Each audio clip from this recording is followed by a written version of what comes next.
Maya menghela nafasnya, lalu membuka pintu kamarnya, melihat keributan yang masih berlangsung antara ayah dan anaknya itu. Mama juga baru tahu kalau Arga dan Marisa masih menjalin hubungan. Papanya memergoki mereka check-in di hotel. Maya memberitahu keributan yang terjadi di luar sana. Jani yang mendengarnya sudah biasa jika Arga dan Marisa selalu tidur bersama, baik masih belum menikah dengan Jani maupun setelahnya. Bukankah sudah biasa jika mereka melakukan itu? Apakah papa baru tahu jika anaknya selalu tidur dengan kekasihnya itu? Jani tampak bingung dengan ucapan Maya tadi. Sepertinya mereka tidak tahu jika Arga dan Marisa sering tidur bersama. Sepertinya begitu. Tapi yang buat papanya marah adalah sudah banyak yang tahu jika dia sudah menikah dengan kamu. Papanya hanya tidak ingin Arga dicap jelek oleh orang-orang yang tahu tentang pernikahan kalian. Jani manggut-manggut dengan pelan. Lalu yang buat Mas Arga ikut marah, kenapa? Tanyanya ingin tahu. Maya menghela nafasnya dengan panjang. Kurang tahu kalau mengenai masalah itu, Jani. Mama rasa mungkin karena Arga malu sudah diseret pulang oleh papanya. Selama ini dia memang jarang pulang ke rumah, tapi sudah tidak pernah membahas kamu lagi. Itulah alasanku tidak pernah mau pulang, Ma, agar Mas Arga terbiasa dan melupakan aku. Dan mungkin aku tidak akan pulang sebelum Mas Rehan siuman. Iya, Nak, Mama paham maksud kamu, tapi jangan sampai hilang kontak dan lupa mengabari Mama ya. Jani menghela nafasnya dengan panjang. Iya, Ma, kalau boleh usul sebaiknya Mama menyetujui hubungan Marisa dengan Mas Arga. Aku kan sudah ada Mas Rehan, dan aku yakin Mas Rehan pasti akan siuman. Jika aku diminta untuk memilih, tentu saja aku lebih memilih dengan Mas Rehan. Maya menelan saliva dengan pelan. Apa yang dikatakan oleh Jani membuatnya semakin merasa bersalah karena sudah menikahkan Jani dengan Arga. Ia kemudian menghela nafasnya seraya tersenyum kecil. Biarkan Mas Arga menikah dengan Marisa, Ma. Mereka kan saling mencintai, bahkan sudah mengenal satu sama lain. Aku rasa sudah waktunya Mama membuka pintu restu untuk Marisa. Jani kembali membujuk Maya agar perempuan itu mau menerima Marisa sebagai menantunya setelah Jani dan Arga resmi berpisah. Iya, Nak, Mama akan mencobanya. Maya kemudian menutup panggilan tersebut dan menghela nafasnya dengan panjang. Andai kamu tahu jika Arga sudah mengincarmu sejak lama, mungkin kamu juga akan tahu Marisa hanya dijadikan pelampiasan dan juga orang yang mencintai Arga rela memberikan apa saja, yang penting Arga selalu dengannya. Maya menaruh ponselnya di atas nakas dan merebahkan tubuhnya karena waktu sudah menunjukkan angka 11 malam. Mengenai permintaan Jani tadi akan ia lakukan di esok hari, meminta Arga agar menikah dengan Marisa. Sementara di Bandung sana, Jani masih terjaga, tidak bisa tidur sebab kepikiran Fadli yang sangat melarang Indra menemui anaknya. Sebenci itu Om Fadli pada Papa. Kenapa dia sangat melarang Papa menemui Mas Rehan? Bukannya yang menyebabkan kecelakaan ini Arga, atau ada hubungannya dengan Papa? Jani menghela nafasnya dengan panjang. Apakah hanya aku saja yang tidak tahu mengenai masalah keluarga itu? Apakah aku datang terlalu lambat sampai tidak mengetahui apapun masalah yang tengah terjadi di keluarga itu? Bahkan Om Fadli yang notabene adalah adik kandung Papa begitu membencinya. Mama pun sama seperti ada luka yang menancap dalam dirinya, yang setiap kali duduk sendiri sering melamun dan menitikkan air matanya. Siapa yang tahu semua ini? ini? Apakah hanya Mas Rehan? Jani menghembuskan nafasnya dengan panjang. Tidak ada yang bisa menjawab pertanyaan yang sudah menumpuk di dalam otaknya. Hanya Rehan yang dapat menjawabnya. Namun lelaki itu masih betah dalam tidur panjangnya sehingga membuat Jani kesulitan mencari tahu semuanya. Jakarta, waktu sudah menunjukkan angka 8 pagi. Maya keluar dari kamarnya, lalu menghampiri Arga yang tengah duduk di sofa ruang tengah. Mama ingin bicara dengan kamu, Arga, ucap Maya kepada sang anak, lalu berdiri di hadapan lelaki itu. Arga lantas menoleh malas ke arah mamanya. Apalagi mau memarahiku seperti papa kemarin malam? Tanyanya datar. Maya menggeleng pelan. Mama ingin kamu menikahi Marisa dan ceraikan Jani. Karena Jani tidak akan pernah kembali lagi ke rumah ini. Dia juga sudah berencana untuk berpisah dengan kamu setelah bayi itu lahir. Tidak, pekiknya kemudian beranjak dari duduknya menghampiri sang mama dengan sorot mata tajam menatap Maya. Sampai kapanpun aku gak akan pernah mau pisah dengannya.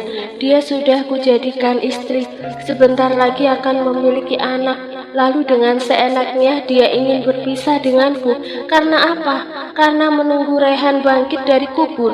Emosi Arga semakin tak terkendali. Emosinya meluap-luap karena Maya memberitahu jika Jani akan menceraikannya. Maya menghela nafasnya dengan panjang. Arga, kamu jangan egois. Jani sudah tidak mau. Bahkan sejak pertama kali menikah pun dia tidak mau pada kamu. Mama mengizinkan kamu menikah dengan Marisa dan fokuskan hidup kamu dengannya. Silahkan, asalkan lepas Jani.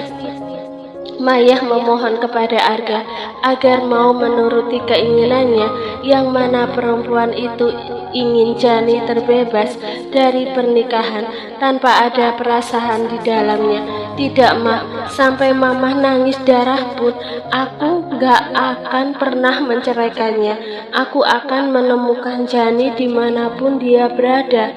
Jangan harap aku akan membiarkan dia berkeliaran setelah aku berhasil menemukannya. Ara tidak main-main dengan ucapannya, juga menolak untuk menikahi Marisa sebab dia hanya menginginkan Jani menjadi istrinya. Kenapa kamu bersikeras tidak mau menikahi Marisa? Bukankah selama ini kamu selalu bersamanya? 2 minggu Jani pergi, memangnya kamu kemana? Pastinya dengan Marisa kan? Arga menengus pelan, menatap tajam pada sang mama, lalu menghela nafasnya dengan panjang, hendak menjelaskan mengapa hingga saat ini ia masih menjalin hubungan dengan Marisa. Marisa ingin melenyapkan Jani karena tahu aku menikah dengannya. Itulah kenapa aku menuruti permintaannya, tapi tidak dengan menikah, karena yang aku inginkan sebagai istriku hanyalah Jani. Mama harus paham itu. Maya geleng-geleng kepala mendengar ucapan dari anaknya itu. Pernyataan kamu tidak masuk akal, Arga. Jika memang tidak menginginkan Marisa, kenapa pergaulan kamu dengannya sangat bebas? Melakukan itu tidak perlu dengan cinta, yang penting hasrat, ucapnya tanpa ada dosa ataupun perasaan rasa bersalah karena asumsinya itu. Astaga, Maya mengusapi dadanya mendengar penuturan anaknya itu. Kamu memang keterlaluan, Arga. Mama sudah masa bodoh. Mau kamu beritahu Jani yang sebenarnya pun Mama sudah tidak peduli. Lagi pula belum tentu Jani akan kembali ke rumah ini. Usia kandungan Jani sudah memasuki 4 bulan. Sudah 2 bulan lamanya ia berada di Bandung menunggu Rehan yang belum juga mau membuka matanya. Saya baru saja memeriksa Rehan. Kondisinya sudah semakin membaik. Dia hanya perlu membuka matanya dan itu masih membutuhkan proses yang cukup lama. Tapi jika reaksi otot-otot dalam tubuhnya sudah mulai berfungsi, kemungkinan besar dalam waktu dekat ini Rehan akan segera membuka matanya. Jani yang mendengarnya lantas tersenyum bahagia. Siapapun pasti akan merasakan kebahagiaan jika mendengar kabar seperti ini. Kira-kira berapa lama ya dok? Tanyanya ingin tahu. Dokter Joko menghela nafasnya. Kita tidak bisa memprediksinya, tapi perlu saya ingatkan sekali lagi, jika Rehan sudah berhasil keluar dari masa komanya, hanya tinggal menunggu sabar. Ia siuman. Jani manggut-manggut dengan pelan. Semoga saja secepatnya dok. Saya sudah tidak sabar ingin melihat kondisinya setelah siuman nanti.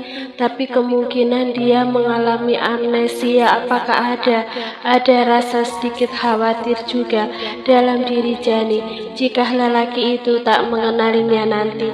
Sementara koma dalam 2 tahun lamanya tentu saja akan membuat Rehan kebingungan. Untuk mengetahui hal tersebut, kita harus menunggu sampai beliau siuman. Setelah siuman, kita akan melakukan pemeriksaan ulang dan penyembuhan secara total. Jani menghela nafas kasar. Baiklah, terima kasih dokter, sudah setia dan sabar merawat Mas Rehan hingga detik ini. Sama-sama, semoga Rehan segera siuman. Berkat kamu juga, kondisi Rehan sedikit membaik, bahkan bisa melewati masa komanya. Andai Pak Fadli tidak memberitahu kamu jika Rehan masih hidup, mungkin kondisinya akan tetap seperti ini selamanya, sampai ia benar-benar pergi untuk selamanya. Jani tersenyum tipis. Ia pun tidak bisa menyalahkan keegoisan Fadli karena telah merahasiakan ini semua dari keluarga Rehan. Tak lama kemudian, Fadli dan juga sang istri datang ke sana, diikuti oleh Vanessa yang baru tiba. Selamat siang Pak Fadli, Bu Julia, Mbak Vanessa. Dokter Joko menyapa pemilik rumah sakit itu, kemudian pamit keluar dari ruangan tersebut. Jani kemudian menghampiri Vanessa dan menerbitkan senyumnya.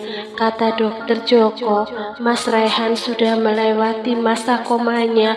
Dalam waktu dekat ini dia akan siuman. Oh ya, syukurlah kalau begitu, aku lega mendengarnya. Vanessa ikut berbahagia karena mendengar kabar baik itu. Fadli kemudian menoleh ke arah Jani dan menatapnya. Jani, saya harap kamu tidak dulu memberitahu tentang kondisi Rehan pada orang tuanya. Saya tahu kamu pasti selalu memberi kabar pada mereka mengenai kondisinya.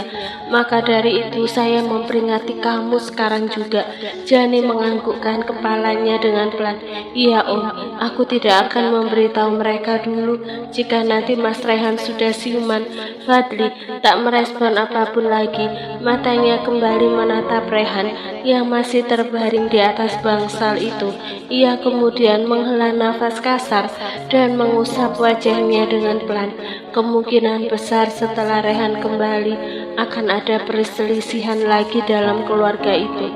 Jika mereka masih belum ingin menyerahkan apa yang diminta oleh Rehan sebelum dia mengalami koma seperti ini. Jani lantas menoleh pada Fadli, menghampiri lelaki itu dan menatapnya dengan lekat. Maksud Om apa bicara seperti itu? Sebenarnya Mas Rehan merahasiakan apa sehingga membuatnya seperti jadi buronan dalam keluarganya? Tanyanya ingin tahu.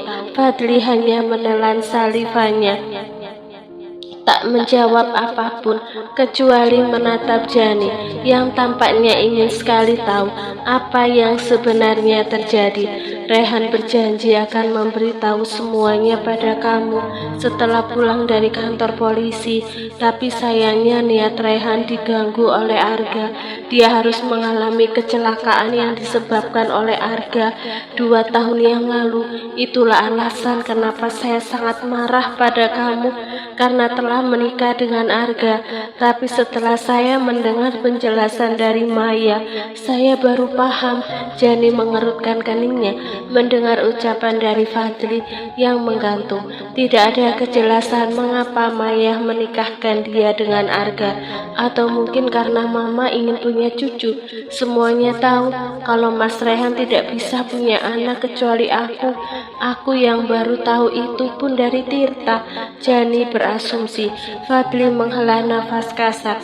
Sayangnya bukan itu, ucapnya kemudian pergi lagi dari ruangan itu.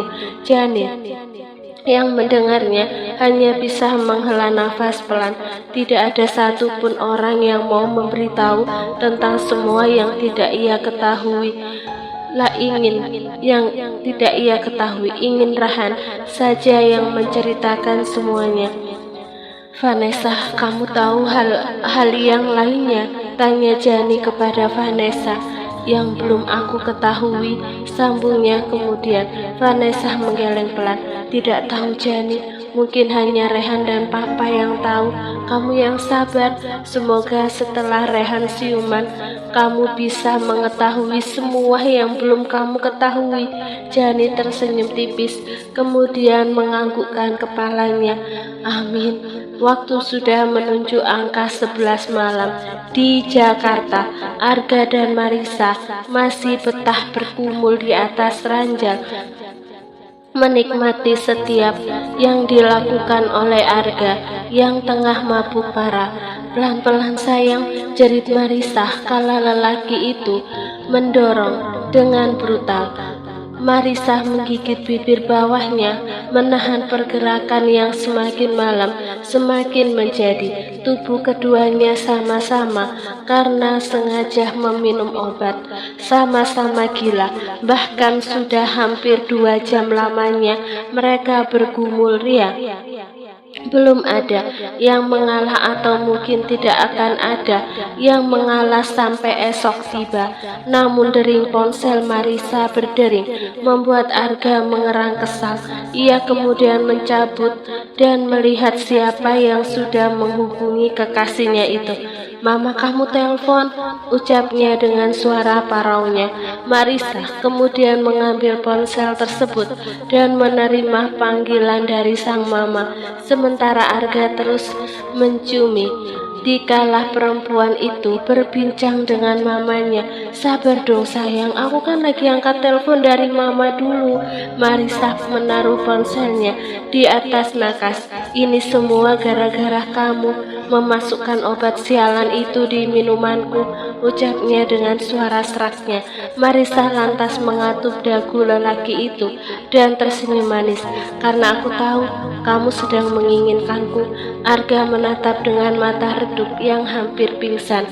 Jangan banyak bicara, aku belum selesai. Dengan senang hati, ucapnya lalu mengambil alih, membawa masuk benda itu ke dalam, bergerak sesuka hati. Kamu sudah tidak perlu Jani lagi kan? Aku lebih menyenangkan daripada perempuan yang berani merebutmu dariku.